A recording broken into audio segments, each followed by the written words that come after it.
Hello and welcome. You join me here at Woodlakes Park Fisheries in Norfolk. It's a place where I've been doing a lot of my winter come spring fishing. It's normally good for a few bites. I've recently done a few tutorials down here, and the clients I've brought along have all done exceptionally well.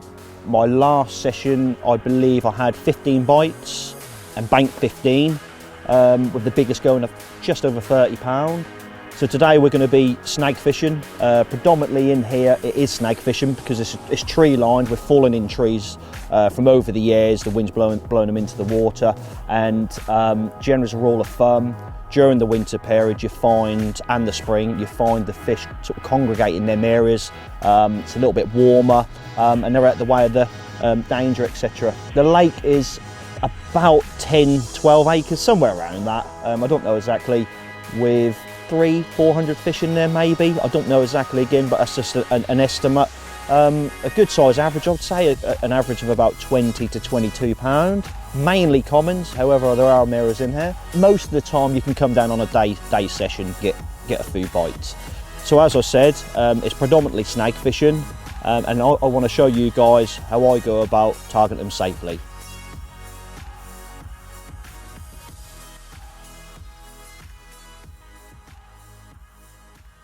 Okay, so the first thing you'll notice is I'm sitting really close to my rods, and the reason for that is if we do get a bite, we're locked up. We want to be on top of our rod so we don't give the fish any line to try and take us into the snags. Although we are fishing it all safely, but still we're gaining our chance of banking them by sitting beside the rods.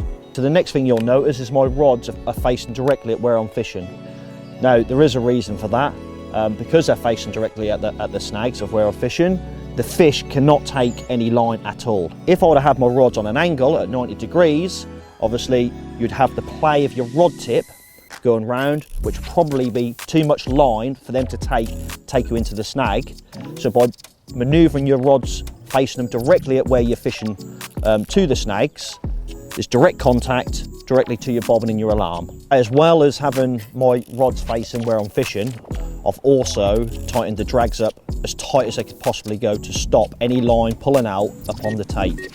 So once I've got the bite, I obviously pick the rod up, get the fish away from the snag, keeping the drag still locked up. However, once they're away from the snag, I can then adjust the drag to play them as you normally would do. It's just for that initial bite that we have the drag locked up to stop them from hitting the snags. Bite indication when snag fishing is absolutely key.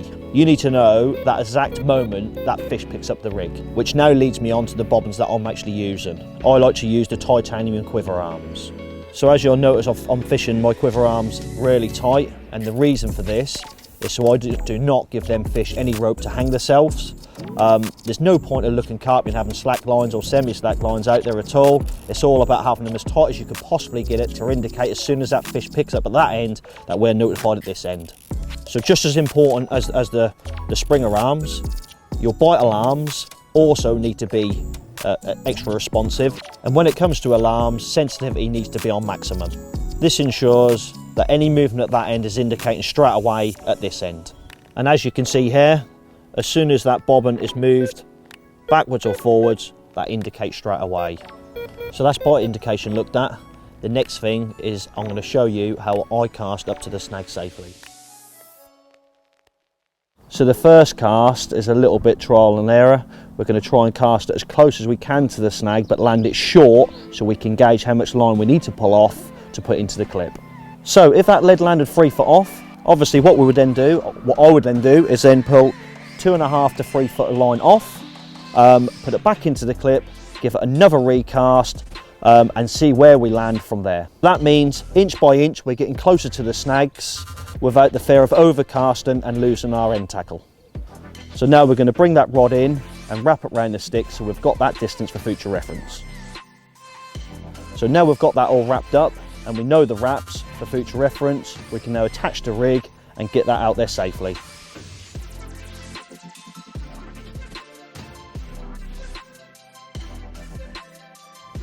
Okay, so here we are with the setup that I use for when I snag fish. I just want to talk you through and run you through how I go about tying it and setting it up correctly. I set this up by cutting off 3 foot of illusion leader and then attaching a size 7 quick change swivel with a lead clip and a naked tail rubber. And the reason I'm using this as a leader is because it's fluorocarbon, which in turn means it's invisible under the water, and also it's got great abrasion resistance. And how I join the main line to the leader is I tie an overhand knot in the leader material, pass the tag end of the main line through the leader knot that I've just made, tie a blood knot, a half blood knot around the leader material, and then slowly moisten that and pull it down tight. And once that's done, I just put a tiny bit of putty over the knot just to neaten things up and also help with keeping the leader pinned down. All I would say is, when you're snag fishing, use whatever rig you are confident in, but make sure the components you used are stepped up slightly to deal with the snags. So for instance, if you're using a size 8 hook, you might want to step that up to a size 6 or even bigger, just to deal with the snag fishing and hook holds when you're playing the fish. Likewise, if you're using a 15-pound hook length, I would certainly recommend stepping it up to a 25, if not a 35-pound hook length, just to give you that little bit more strength at pulling them fish away from the snags.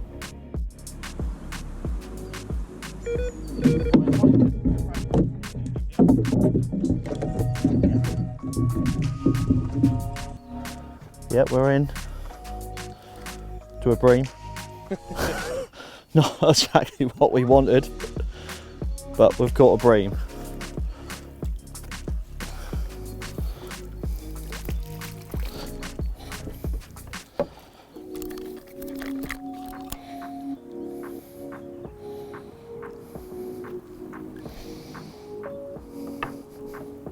Okay, so although it's not the intended species, everything this end worked well, and we managed to get it away from the snake quick enough and safely it's in the net.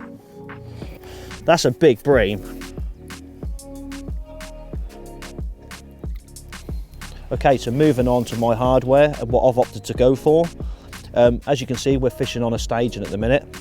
So I've opted for stage stands, mainly because I find they're a lot more sturdy than using something like a rod pod, where a rod pod, if you sat it on top of a staging, is a chance it can move and be pulled in. Obviously with a stage stand you have to screw them into the wood, of which is a hell of a lot more sturdy, given that more stability than a rod pod. As well as the stage stand, you're going to need something to hold your rods into place. I've opted to go for the rod locks. These really do lock your rods into place. There is no movement at all. The rod locks come in 2 sizes, a medium and a large. The larger size hold cork and duplon, whereas the medium is more suited for abbreviated handles.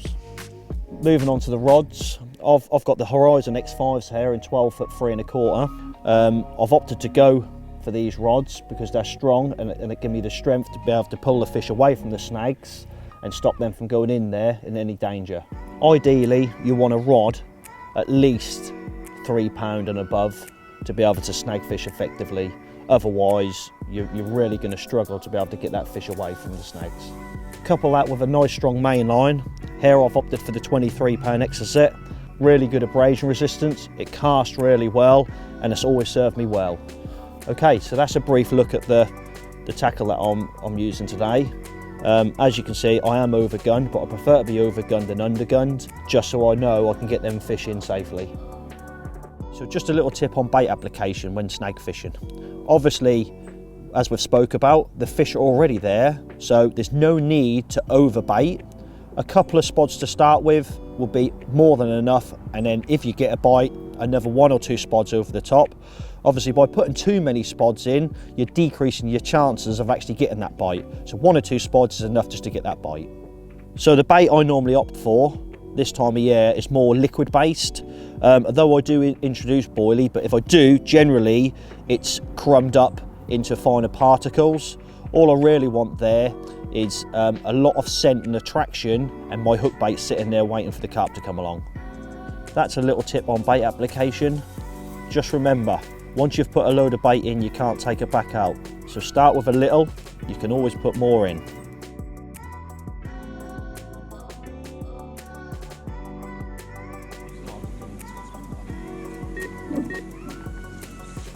Yeah, boy. Well, we're just getting into the last hour of the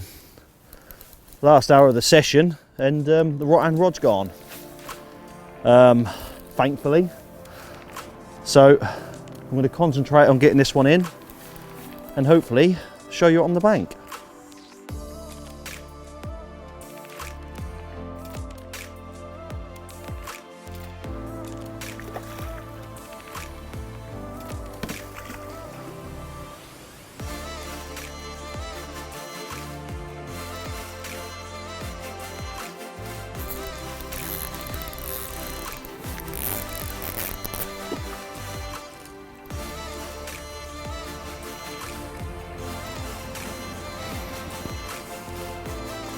That'll do.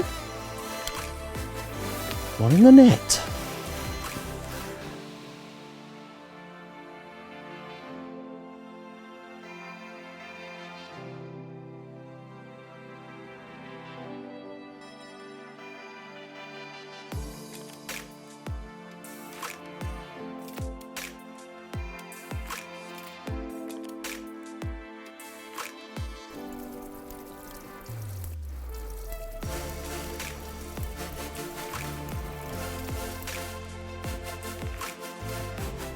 Okay, so here's the proof of what I've shown you today, of it working. Snag fishing can be really effective, just make sure you're doing it safely like I have been.